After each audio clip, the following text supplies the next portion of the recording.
বন্ধুরা আজকে করবো আর মাছ আজকে দুপুরে। এই যে দেখো পিসগুলো খুব সুন্দর, একদম স্ট্যান্ডার্ড সাইজ। মাথাটা কত বড় ছিল। আজকে করবো আর মাছটা, ওই জন্য তেল বসিয়ে দিয়েছি কড়াইতে। আর এর তেলে না নুন হলুদ সর্ষের তেল মেখে নিয়েছি যেন গায়ে না ফাটে। ওই জন্য এই যে তেল গরম হয়ে গেছে, এবার মাছগুলো দেবো এক এক করে। তুলে সরে দিয়ে দেবো।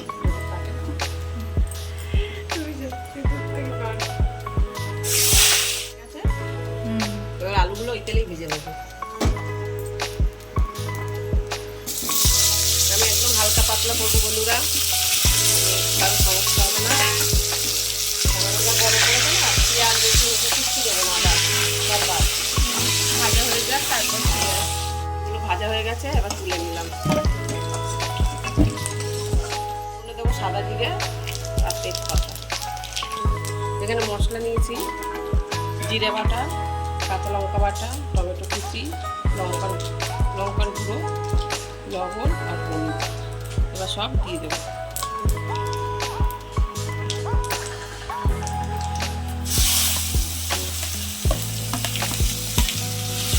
মশলা কষানো নিয়ে একটু জল দিয়ে দেবো, পুড়ে নেবে। কষানো গেছে আর আলুগুলো দিয়ে দেবো। পটটা ছিল দিয়ে দিলাম, আগে দিয়ে কষানো হয়ে গেছে। এবার জল দিয়ে দেবো, গরম জল